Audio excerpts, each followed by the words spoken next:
Good evening. Thanks for tuning in to our study of the book of Matthew. I'm here with Curtis and Nick, and we've been working through for several weeks through the text of this magnificent gospel, trying to better understand Jesus as the Messiah, trying to be motivated to bear fruit for him. And now we're in a section of the text where the main emphasis seems to be on being prepared. We left off last week. We finished up chapter 24, and chapter 24 has a lot of discussion about the tribulation, the coming destruction of Jerusalem, and then also the one day Jesus coming again. And ultimately, we just need to be ready for that event. What stood out to you guys with that last chapter that we need to remind our listeners of before we get into chapter 25 tonight? I think the emphasis on, too, that the culture surrounding what Jesus is saying, is for Jesus to say that the temple is going to be destroyed is like not something that people say. They think the temple is going to reign forever. They think the Messiah is going to come back and be this, this king over the Jews, be a reigning nation. And so when he says stuff like this, you got to imagine that it was a shock to them to hear something like this. Well, if the temple is going to be destroyed, then I need to be ready. Mm-hmm. If this is going to be happening, I got to be ready to be on the move. I got to be ready to take my next step, take the next action. So again, I think the culture surrounding.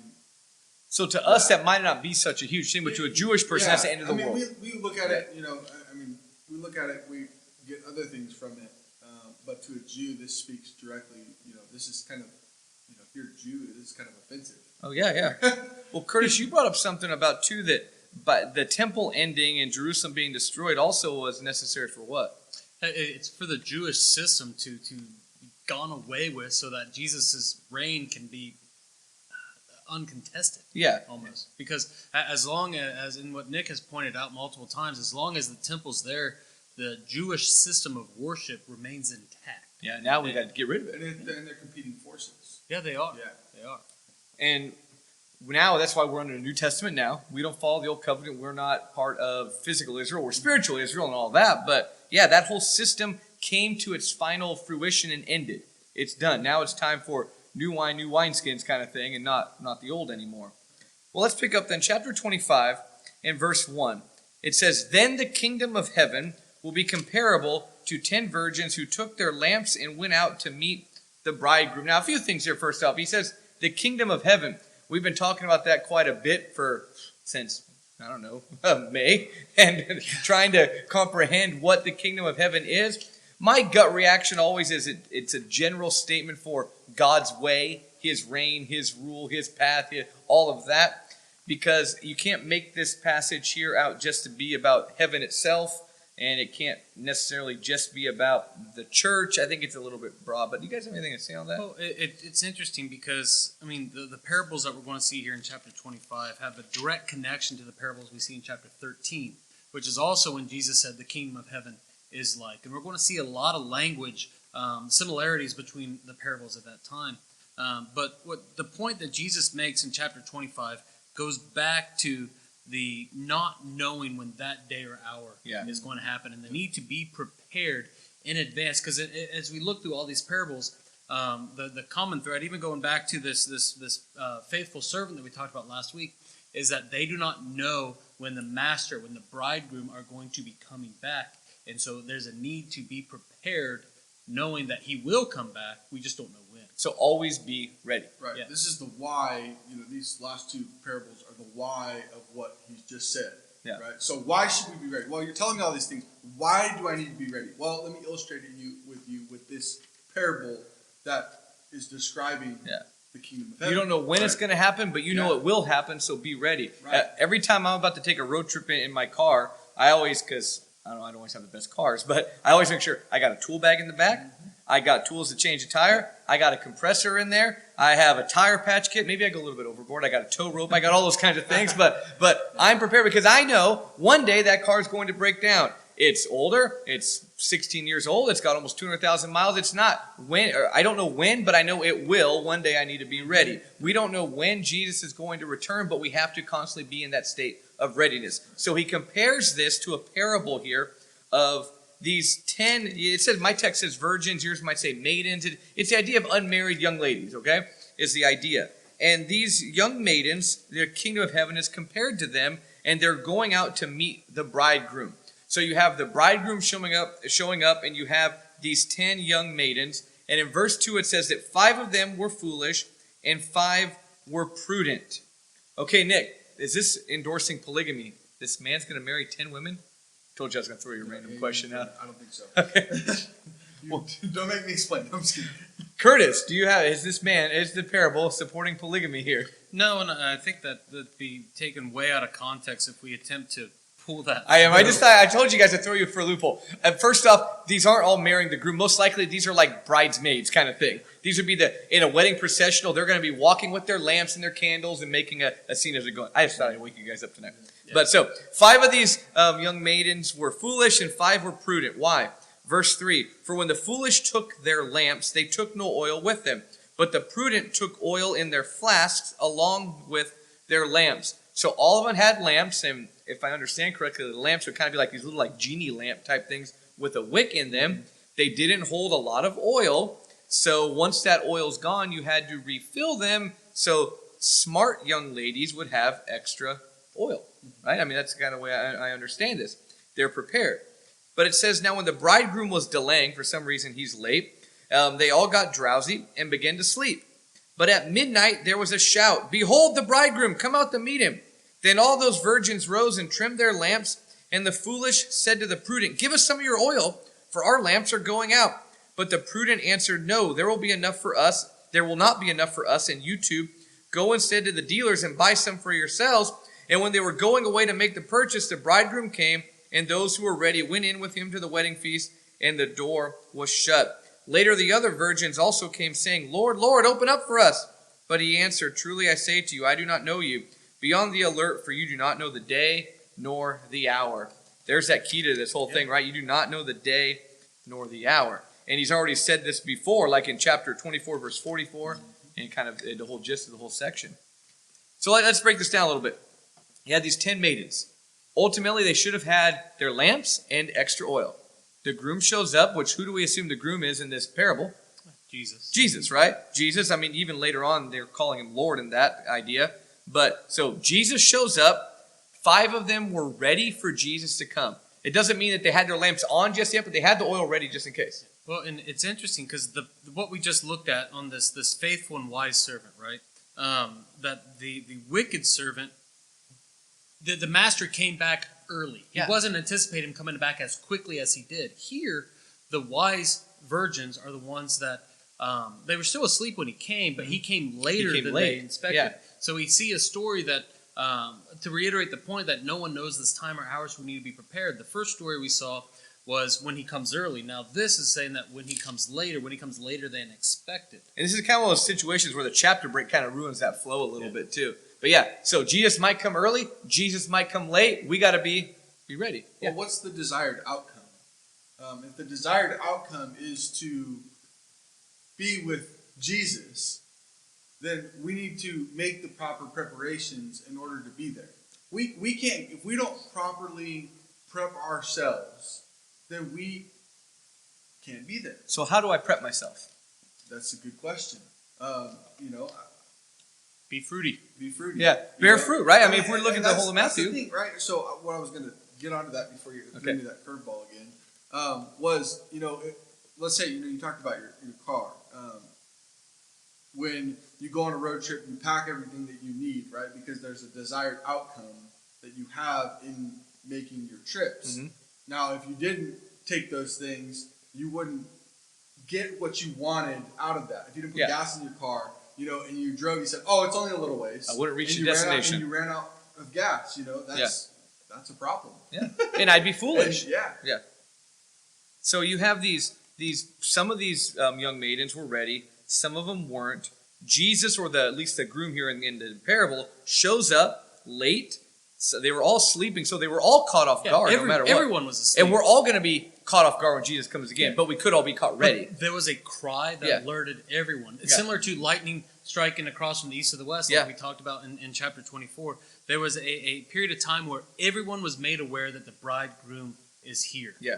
So now you have the shout, the trumpet of God, the voice of an archangel, that idea kind of, right? The bridegroom is here, and they're all coming out ready to get there to be with him. But the 5 that didn't have the extra oil, like, quick, give us some of your oil. We need it too. And the 5 that were wise enough to prepare said, no, there's not enough for both of us. Yeah, and it shows. I mean, they talk about go rather to the dealers and buy for yourself. There's this need for all of us to prepare ourselves, prepare for the long haul, not just the short haul, but prepare for that long haul, because Christ is coming back. It may be before I die or after I die, but how did I word it before we recorded that? Our time on this earth will end. It will end. It'll either end through death or through Christ's return. We need to be prepared for either instance and not be a surprise when it happens. But that's not fair. I mean, those definitely are two things we are going to face. So Yeah. I mean, But I mean, he's holding them accountable here. Yeah. You're accountable to make sure you are It's ready. your personal responsibility. Yeah, you're responsible. To make sure you're prepped. You know, I can't make sure you're. I mean, I can try, but I can't make you prepared for something. Yeah, but You know? if we're not prepared, that door will be shut. Yeah. And we'll be left on the outside. Right. And it's the only fault is our own when that happens. So they go out and they try to make the purchase. Like, oh, we're going to go buy the oil. So they go out and they do it. But it's too late. So they go out and do that, and now the door's shut while they're gone unprepared. And later, they come to the house or to where the feast and all that, and they say, Lord, Lord, open up for us. And this to me mirrors Matthew chapter 7, Sermon on the Mount. Oh, yeah. Yeah, right? Yeah, we're all on the same page here. So they come to him, Lord, Lord, just like, Lord, Lord, did we not do all these things in your name? Did we not cast out demons in your name? And what did Jesus say to them? Truly I say to you, I do not know you. Again, I mean, us going through Matthew, that stands out because that's the same terminology. Those that weren't bearing fruit, those that weren't ready, they can say, Lord, Lord, all they want, but they're not going to get to enter in if they're not ready when he comes. I mean, it's not so important. Maybe and Joe Wells kind of put it this way. He said, you know, you may know who he is, but he may not know who you are. In other words, you know, you may know facts about Jesus, but if he doesn't know you, that's where the problem lies. Yeah, good point. And if you go away, there's no way for him. You know what I'm saying? Yeah. It's always your move. And it's my singular move, Yes. right? Because Yeah. I think we could also extrapolate without too many issues the fact that they were told that go buy for yourself, that another's preparation cannot help you when that time comes. Sure. Yeah. You Yeah. cannot rely on the preparation of someone else to get me into that marriage feast. I cannot rely on Your the preparation preacher, of the someone else. elder, your parents, whoever, isn't going to be ones that get you there. Growing up in a Christian home, in a Christian nation, whatever it is, isn't going to get you through the door. It's up to you. Yeah, very good point. Verse 13, be on the alert then, for you do not know the day nor the hour. Now, my Bible has a paragraph break here, but verse 14 seems to be Jesus saying, now let me explain it to you a little bit deeper. And it's interesting. So we saw the first one is that the master comes back early, and then we see that the bridegroom, was delayed. And with this parable, we're going to see another story to reiterate the fact that he's going to be delayed. Yeah. And that's what, if you look at a lot of the Pauline epistles, right, and later on, the criticism is that Jesus hasn't returned yet. Where is he? If he was truly the Christ, he would have returned by now. And so it just shows that don't be surprised when there is a delay. No, don't be surprised when there's a delay, and he's giving you time to prepare. Yeah. And I think that's a big part, too. We always say, well, Jesus forgot about us. Or no, he's compassionate enough to give you a chance to still get your life right. What does Peter say? That God is patient, not wanting anyone Need to perish. to perish? Yeah, that's why he's taking his time, right? Yeah. That's a gracious act of mercy, giving us time to get ready. So he says, for just like the man about to go on a journey, verse 14 of Matthew 25, who called his own slaves and entrusted his possessions to them. He gave one 5 talents, to another 2, and to another 1, each according to his own ability, and he went on his journey. So he gave them different amounts of money. And then verse 16, immediately one who had received the 5 talents went and traded with them and gained 5 more talents. In the same manner, the one who received the 2 talents gained 2 more. But he who received the 1 talent went away and dug a hole in the ground and hid his master's money. Now after a long time, the master of those slaves came and settled accounts with them. The one who had received the 5 talents came up and brought 5 more talents, saying, Master, you entrusted 5 talents to me. See, I have gained 5 more talents. His master said to him, Well done, good and faithful slave, you are faithful with a few things. I will put you in charge of many things. Enter into the joy of the master. And then he says the same thing here for the next one.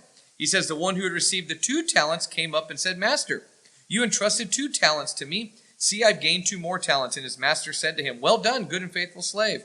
You were faithful with a few things, and I will put you in charge of many things. Enter into the joy of your master. Let's stop here for a second. So the first 2 servants, they were each given different amounts of money according to their ability, it says. And each one used that money in a wise way and profited with it, made money with it, and the master was pleased. What do we think about this? I got a footnote here that says that a talent was worth about 15 years' wages from a laborer. So to put that in perspective, that's a lot of money, right? Yeah. A lot of, some of these were getting a lot of money to handle. Gave it to slaves too, by the way. Yeah. Well, and that's in that word, we looked at all the way back to chapter 6, the apodidomai word, to give, or that unwarranted gift. We see that is what was given here. But the thing that, I've been hitting is the importance of doing. And we're going to see that word pop up here at the end of chapter 25. We don't see it here, but we see some hints of it. The ones that immediately did something with the gifts that they were given were the ones that were rewarded. The one that sat on the gift, sat on what had been given, is the one that gets in trouble. We'll which talk about that. look at. Well, let's talk about this first idea, though, too. I like this thought that, he gave each one here some different amounts according to their own stance or their own ability and all of that.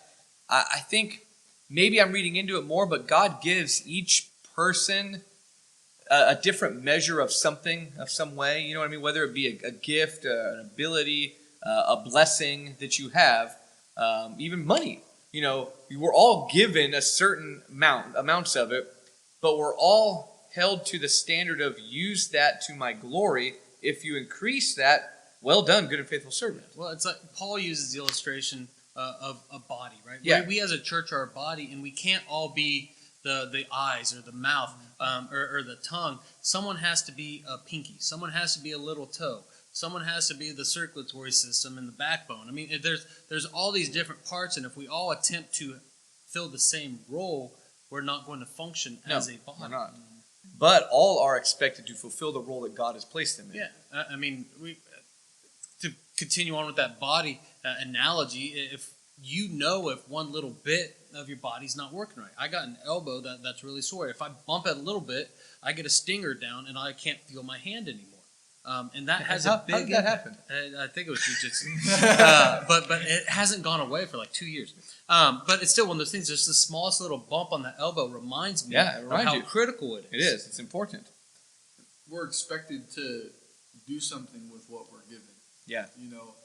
I think a lot of times, and it's not that, again, it's reiterating the point of preparation and preparedness, but this idea that God gives you what you need to get to the place you need to go.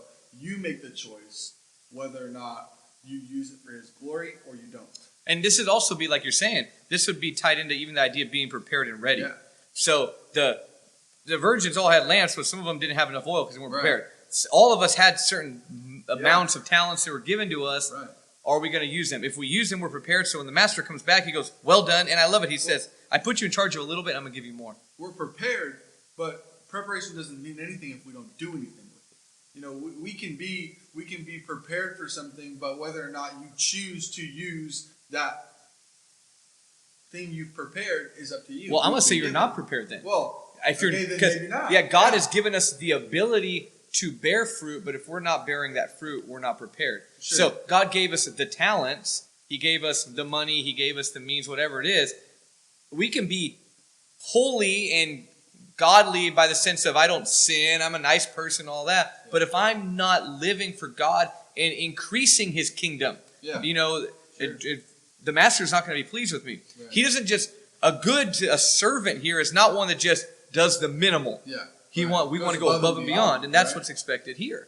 Well, and I think it's also important to note that the person with 5 talents, was told the same thing as a person with 2 talents. Yeah. And oftentimes, I know myself, I'm guilty of it. We look at the I mean, the talent here is money. It's not necessarily gifts. Yeah. Right? But we look at what others can do or what others have the ability to do and strive to do the same thing that they're doing. Or we measure ourselves against what others do as opposed to what I used to do. I know that's a thought in leadership and self-development is don't focus or don't compare yourself to what someone else is today. Yeah. Compare yourself to who you were yesterday on this growth. And so I think that it's important for us to realize that while some have 5 talents, I may have 2 talents, but it's still, I am still urged, and I would argue commanded or shown the importance to use those 2 talents to attempt to turn them into 4. Or we could say too that God has not left us unprepared. Yeah, no, He equipped us to He do. equipped us to yeah. do what we need to do, and we choose. It's a choice. Yeah. It's just like the 10 virgins. They had a choice to make. Some of them chose to get more oil and go on this journey.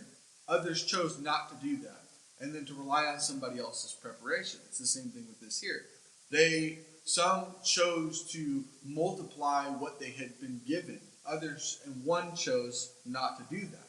It was, again, even though the masses had chosen one thing, others chose another. It comes down to and personal choice. accountability, and Yeah. God holds them all accountable to some little bit difference here, based upon the amount that was given to them. I might not be able to give as much as Warren Buffett, but I can give more than I gave you last week. You know what I mean? And that kind of idea. Mm-hmm.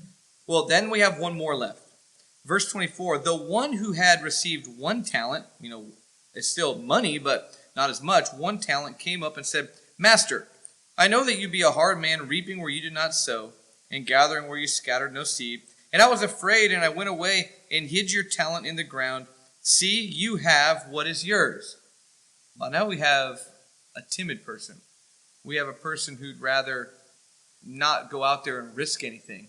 We have a person who doesn't use what has been gifted to them, instead keeps it hidden away. Just to interject, Wes McAdams, in his book Beyond the Verse, points out the contrast on the kingdom of heaven versus the kingdom of the earth. And here we see that word earth mentioned in the ground. It's that Greek word earth. And so what did this person with 1 talent do? He hid it in the earth. In other words, I think it's fair to interpret it as he was focused on what it could do in the earth and not necessarily what it could do in the kingdom. I might just be shooting and No, but something I at the think wall. you're right here, and It's a good assessment, I he's not thinking beyond the moment right then. Yeah. We do this sometimes, and I'm encouraged by this. At one of our meetings a couple weeks ago, we're talking about the church building here and how we can use this facility to better the community and how to reach people and how to be a source of encouragement to even non-Christians and things like that. Which, okay, let's take this facility. We have this blessing. If all we do is keep it clean and don't use it for the betterment of the Lord's kingdom, we're like the 1 talent man. Ooh. If God's given me an ability to know God's word and I don't share it with someone else, I'm the 1 talent man. If God's blessed us with a lot of money and we're only using it to increase our own wealth or to just keep it to ourselves, we're that 1 talent man. He wants us to go out there and do the difficult work, step out on a limb and do good things for him. The master here says to him, you wicked, lazy slave. So not just, dude, you messed up. It's you're wicked and you're lazy. Did nothing with it. You did nothing with it. I think a lot of us as Christians can be found, well, I went to church every week. I never lied, cheated, or stealed. I didn't cuss, and I always made sure I only watched PG-13 or below movies on TV. Therefore, I am a good person. God's going to say, well done, good and faithful servant. But a lot of times, we're like that 1 talent man. He goes, lazy and wicked. That's Apart scary. from me, I never. Yeah, I never knew you. Because, like we've been saying through all this, bear fruit. Bear fruit. And if you're not doing stuff for him, you will be held accountable for it. It's not just about not doing certain sins. And I think that fruit motif goes all the way through Matthew, because look at what he says. He says, yeah, you wicked and slothful servant, but then what's the next sentence? You knew that I reap where I have not sown and gather where I scattered no Fruit seed. terminology, harvest terminology. And then we're going to see at the end of chapter 25, which we're not going to get to tonight, but there's more terminology on fruit and the need to be fruity. Yeah. So the master's upset. The master says, you wicked slave, you know that I'm someone who gains from all these situations. That if you were thinking, verse 27, then you ought to have put my money in the bank, and on my arrival would have had my money back with interest, which I don't think he's making a spiritual point there. I can't figure out any kind of spiritual bank we put things in. I think he's just, don't overthink certain parts of a parable. The part is, this guy's so bad he wasted it all. He could have done better. And he says, therefore take the talent away from him and give it to the one who has 10 talents. For everyone who has, more shall be given, and he will have an abundance. But to the one who does not have, even what he does have shall be taken away. Throw out the worthless slave into the outer darkness, in that place where there'll be weeping and gnashing of teeth. Now, we mentioned weeping and gnashing of teeth last chapter, right? Yeah, chapter 24, verse 51. Yeah, It's so- the very same thing. Yeah, so we see this with the parable of the tares, the parable of the fishing net, the wicked servant, and here the 1 talent person. Unproductive weeds, bad fish, lazy servant, lazy servant. Sounds like a sermon right there, Curtis. That's 4 points. I thought sermons were. Oh, you can have a 4.1. Oh, you can. Or a 4-sermon series. There we Oh, go. There you go. Yeah, you could take 1 point On Be Fruity. Be Fruity. Curtis's series. Be Fruity. We can pass out apples to everybody. All right, back to the text here. Apples 1 week, oranges. I think, and again, just thinking out loud on why this, you ought to have invested my money. Why is that called out? And I think it goes back to the reason why this servant buried the money. And if we look at why, when he was asked this question in verse 25, so I was afraid. And I went and hid your talent. And so what I wrote down in my notes was, how often is my inactivity spurred by fear? Yeah. Fear of rejection, fear of disapproval, fear of being asked a question that I don't have the answer to. I'm afraid, so I do nothing. I don't go knock on my neighbor's door because I'm afraid that that person's going to reject me and I'm going to have to wave at them the next time I'm out mowing. Well, next time Megan's mowing the lawn. But we do so little because of fear. Yeah. And when I let fear prevent me from attempting to bear fruit, I'm just like this one talent. Fear will cripple a church. It'll destroy a Christian. I mean, all that. Well, that's kind of been a theme in this book too, is fear. Yeah. That fear of doing something different and is going to destroy, what God would expect of us, right? Following Jesus, right, is going to destroy the Jewish system of worship. So what do? When ultimately, when you're afraid, you end up doing nothing. Yeah. Yeah. No, I can relate to that. But we're called to do something, because right in between, I'm going back to chapter 13, because we see that language, that very similar language in the parable of the weeds, the parable of the net. But if we look at the 2 parables that are right in between those, it's the parable of the hidden treasure, the pearl of great value. What happened when that individual found treasure in a field? What did he do? He went and sold everything to go buy that field. And when that merchant found that pearl of great value, he went and sold all that he had for it. The kingdom of heaven is so important, is so valuable to us, that we need to remove fear, not be worried about fear, be willing to sell everything to go get it, because it is that treasure. Yeah. And it motivates us. What about you? Do you think this point here at the beginning of verse 29 too? To everyone who has, more shall be given, and he will have an abundance. But from the one who does not have, even what he does have shall be taken away. Even before that, take away the talent from the one. It's almost like God doesn't waste his time with the fearful. Yeah. He's not going to, and this isn't a prosperity gospel thing, but God's not going to equip and enable people to do his will in the world that aren't going to do it. Yeah. He's not going to waste his time with the fearful people. Well, and then, just look at how often that a little win in one small aspect of your life gives you confidence to go out and do something else. It pushes you. We would say that courage is the opposite of fear. But courage comes from confidence. Confidence comes from trust. If you trust God to raise you from the dead, you're going to have confidence. There's not going to be a fear of, God's just going to leave me hanging. Or God's not going to give me what I need.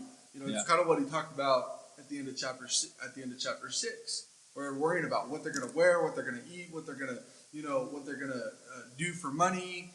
And not trusting that God is going to take care of those things if they put all of themselves into the kingdom of God, which winds up bringing us back to chapter 22 and verse 37, where he says, what is the most important commandment? To love God with all your heart, mind, soul, and strength.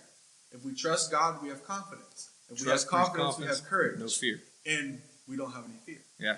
And when you have confidence, more confidence will be given. Yeah. And it's so cool because this is called like the Matthew principle in the terms of like economics or psychology or even sociology. It's referred to as the Matthew principle. And as one's confidence grows, it just builds. Jordan Peterson hits on this a lot, but it's referred to as the Matthew principle. And so it just shows the truth of God's word has far-reaching applications. Right. Well, when you rely on other things too, you gotta. I'll go back to the end of chapter 7 where he talks about the two foundations. What do you trust more? You trust sand, you trust rock. Yeah. What is it that you what is it that you know you can trust? What is it that you know you have to have a fear about? Well, the beach might be a nice place to build a house, but it's not very practical. Yeah. You build it just up on the hill a little bit, you might have more of a shot at keeping that house. So the idea of trust is, again, it's a big theme in this book. But, we should trust what God has given us is going to get us the result that we desire. And we may not be able to bring back 5 talents. Yeah. But we might just be able to get a little Bring bit of back interest something off of the one But talent that we have. We can say we did it. Yeah. Well, then let's bring these two parables together as we close in tonight. All of them fell into this idea of be prepared. First, you need to be prepared by having your lamps and your oil, because you do not know when the bridegroom's going to come. He could come late, like he did in this situation, or in the parable before, he came early. Then in the parable of the talents, the idea is you need to be prepared by working while the master is away, because you don't know when he's going to come back, and don't allow your fear to paralyze you into not doing anything for him. Instead, work for him, live for him, because when he comes back, we will be judged on whether or not we were working for him adequately. And I think that all this reiterates the point, especially as we look at how he segues into verse 31, which we'll get to next week. But it reiterates that point on what we need to be focused on, and that we need to be focusing on being prepared. Yeah. And it goes back to what he said in chapter 24:13, but the one who endures to the end will be saved. And that's what we need to be focused on, is enduring to the end. And in order for us to endure to the end, we need to have extra oil for our lamps. Very good. Very true. Cool. Did you have another comment before we No, close out that? I was just agreeing. All right. Nick agrees we're good. Well, hopefully you agree too at home. And if there's one point to get from this tonight is we don't know when Jesus is going to return, but we do know he will one day. And we need to be prepared for that by living for him, bearing fruit for him, loving God and loving others. If there's any way we can help you do that, definitely hit us up. This isn't just about me, Curtis, and Nick getting up here and talking. We want people to learn God's word and live it out. There's a way we can help you do that. Please let us know. Remember the Zoom class on Wednesday night at 7 o'clock. I enjoy the participation there. And just keep sharing these links and spreading the word. Thanks for tuning in. Have a good evening.